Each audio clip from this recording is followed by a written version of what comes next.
Distance, ये एक बहुत इंपॉर्टेंट कंसिडरेशन है, क्योंकि आप सपोज कीजिए आप गाड़ी में बैठे, तो आपका जो लाइन ऑफ साइट है, इस लाइन ऑफ साइट से perpendicular distance from line of sight up to the pavement, एक परपेंडिकुलर डिस्टेंस होती है कैरिज वे से, इसको बोलते हैं हम कैरिज वे से आपके लाइन ऑफ विजन तक की डिस्टेंस। तो आप जब ऊपर से देखते हैं तो आपको एक सफिशिएंट डिस्टेंस रिक्वायर्ड होती है to stop the vehicle before collision और to overtake a particular vehicle. This is known as side distance. अब ये साइड डिस्टेंस जो है ये बहुत सारे फैक्टर्स पे डिपेंड करती है। उसमें से एक थ्योरी हम लोग पढ़ते हैं PIEV थ्योरी। इसमें P का मतलब होता है परसेप्शन, I का मतलब होता है इंटेलेक्शन, E का मतलब होता है इमोशंस और V का मतलब होता है वॉल्यूशन। सो ये चार पैरामीटर्स हैं जिस पे हमारी लैग डिस्टेंस डिपेंड करती है। एक्चुअली साइड डिस्टेंस को, जो स्टॉपिंग साइड डिस्टेंस है, इसको हमने दो पार्ट में डिवाइड कर दिया। एक है लैग डिस्टेंस, एक है ब्रेकिंग डिस्टेंस।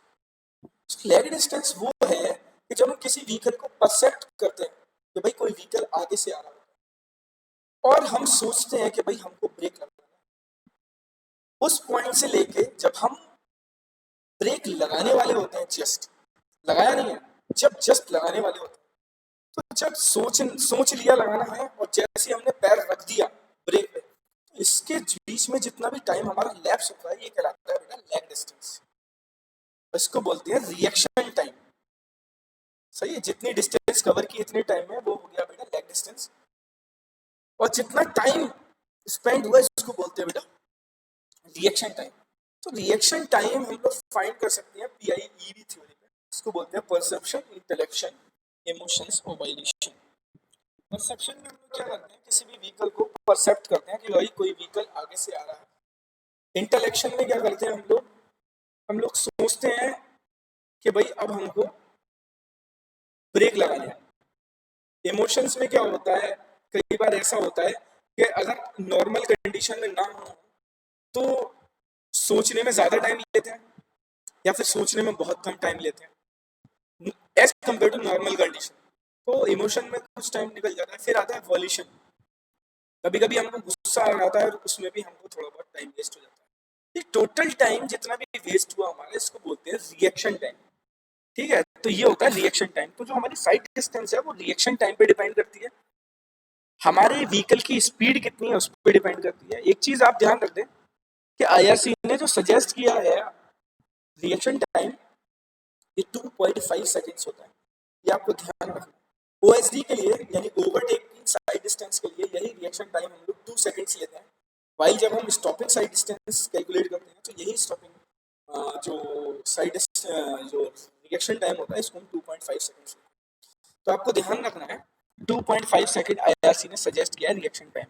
दूसरा फैक्टर जिसपे stopping sight distance relate depend करती है वो है स्पीड ऑफ व्हीकल। थर्ड है बेटा एफिशिएंसी ऑफ ब्रेक। एफिशिएंसी का ब्रेक का मतलब हो गया आपने ब्रेक लगाई और गाड़ी एकदम से रुक गई यानी 100% है। ब्रेक लगाए थोड़ी देर बाद रुकी, स्पीड कम, मतलब हल्के हल्के रुक रही है, एफिशिएंसी थोड़ी कम है। ब्रेक लगाए बहुत देर बाद रुक रही है, एफिशिएंसी बहुत कम है। तो जो हमारा स्टॉपिंग साइड डिस्टेंस होती है it will also depend upon the efficiency of brake. ठीक है, थर्ड है frictional resistance between the tyre and the road. ये बहुत इंपॉर्टेंट पैरामीटर है फ्रिक्शन। जब व्हीकल जिस डायरेक्शन में मूव कर रहा होता है, तो जब मूव कर रहा होता है व्हीकल, तो जो फ्रिक्शन होता है वो गाड़ी के मूवमेंट की डायरेक्शन में लगता है, और जब स्टॉप हो जाता है व्हीकल तो जो फ्रिक्शन होता है वो अपोजिट डायरेक्शन में लगता है। तो ध्यान रखना है आपको। और जब नया टायर होता है, जब बिल्कुल ही नया टायर होता है, तो जब आपका पेवमेंट वेट होता है तो नया टायर हमेशा ज्यादा फ्रिक्शन देता है एज कम्पेयर टू पुराने टायर के, क्योंकि पुराना टायर चल चल के फ्लैट हो जाता है। जब फ्लैट हो जाता है तो वो फ्रिक्शन कम देता है। गीली रोड की बात हो रही है, कौन से रोड पे? वेट रोड पे। ठीक है, और अगर यही हम ड्राई रोड पे बात की जाए तो ड्राई रोड पे जो हमारे नए टायर्स होते हैं वो कम फ्रिक्शन देते हैं और जो पुराने टायर्स होते हैं वो ज्यादा फ्रिक्शन देते हैं। तो ये कुछ फैक्टर्स हैं जो डिपेंड करेंगे हमारी स्टॉपिंग साइड डिस्टेंस पे, साइड डिस्टेंस पे। फिर एक ग्रेडियंट ऑफ फ्लो। ऑब्वियस सी बात है, जब आप किसी अप ग्रेडियंट पे होते हैं, जैसे हिल वगैरह पे होते हैं, तो एक वेट का कंपोनेंट नीचे की साइड काम कर रहा है डाउनवर्ड डायरेक्शन, तो आपकी स्पीड रिड्यूस हो जाती है। और जब स्पीड रिड्यूस हो जाती है तो हमारी जो डिस्टेंस कवर्ड होती है वो भी कम होती है। और जब हम डाउन ग्रेडियंट पे होते हैं तो हमारी जो डिस्टेंस कवर्ड होती है वो मोर होती है। तो जो डिस्टेंस है हमारी स्टॉपिंग डिस्टेंस या sight distance, it will also depend upon the gradient of route. So stopping sight distance के बारे में आप लोग पढ़ चुके हैं, मैंने बता दिया आपको। डिपेंड करेगा दो चीज इस पे, एक तो लैग डिस्टेंस पे। तो लैग डिस्टेंस निकालते हैं हम लोग v इंटू टी, जहाँ t होता है रिएक्शन टाइम, और IRC ने सजेस्ट किया है रिएक्शन टाइम को 2.5 सेकेंड्स। v होती है हमारी design speed in metre per second. तो लैग डिस्टेंस हो गई v into t plus braking distance. Braking distance होती है v square upon 2gf into b, जहाँ b होता है बेटा ब्रेकिंग एफिशिएंसी, f होता है हमारा लॉन्गिट्यूडिनल फ्रिक्शन कोएफिशिएंट, जिसकी वैल्यू डिपेंड करती है 0.35 to 0.40 depending upon the speed. जैसे जैसे स्पीड बढ़ेगी फ्रिक्शन की वैल्यू क्या होती जाएगी, कम होती जाएगी। तो ये है कुछ चीजें जो जिस पे ब्रेकिंग डिस्टेंस डिपेंड करती है। ठीक है, अगर ग्रेडियंट पे है तो हमारा फॉर्मूला ब्रेकिंग डिस्टेंस का चेंज हो जाता है, v square upon 2g bracket fv plus tan theta. Tan theta को रिप्लेस करते हैं हम लोग परसेंटेज x से। परसेंटेज x का मतलब परसेंटेज स्लोप। अगर प्लस है तो अप ग्रेडियंट, माइनस है तो डाउन ग्रेडियंट। ये आपको ध्यान रखना है। ये हो गया हमारा stopping sight distance. Now we will see the overtaking sight distance.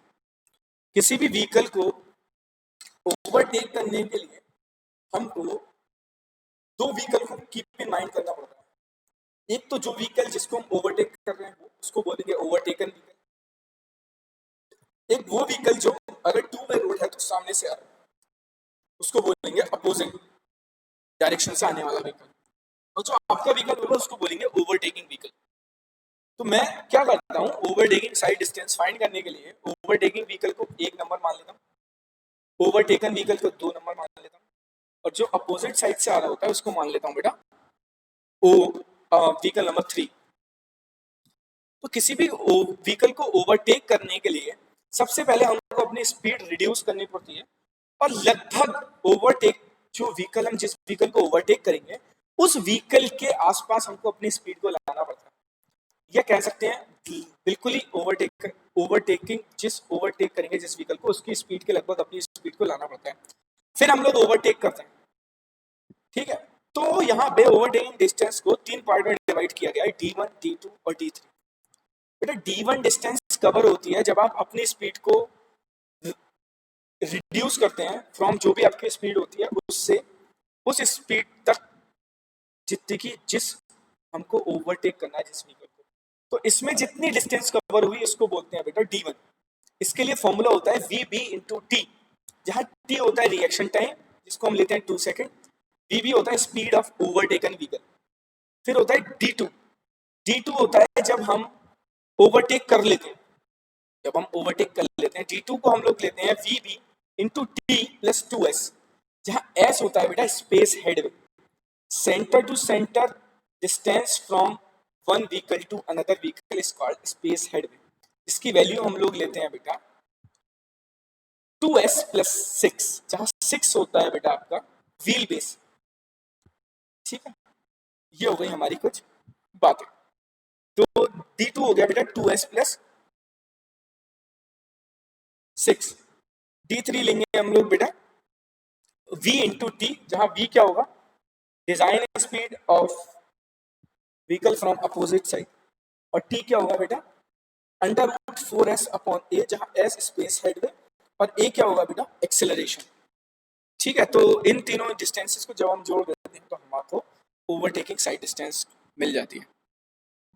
ठीक है, तो ये चीजें आपको याद रखनी है। ओवरटेकिंग साइड डिस्टेंस हो गया और स्टॉपिंग साइड डिस्टेंस हो गया। एक साइड डिस्टेंस और होती है जिसको हम लोग बोलते हैं बेटा ISD, intermediate sight distance. Intermediate sight distance तो याद रखना है इंटरमीडिएट साइड डिस्टेंस होती है बेटा 2 times the SSD, 2 times the stopping sight distance. और स्टॉपिंग साइड डिस्टेंस क्या होती है? VT plus V square upon 2GFV।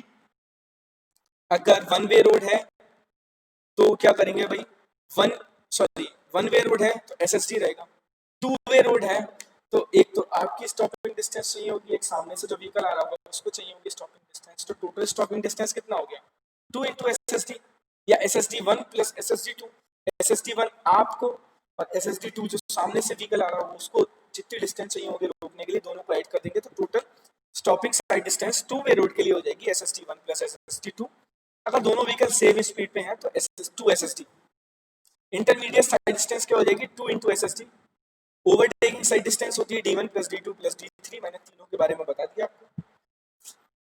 कुछ ओवरटेकिंग जोन्स डिसाइड किए गए हैं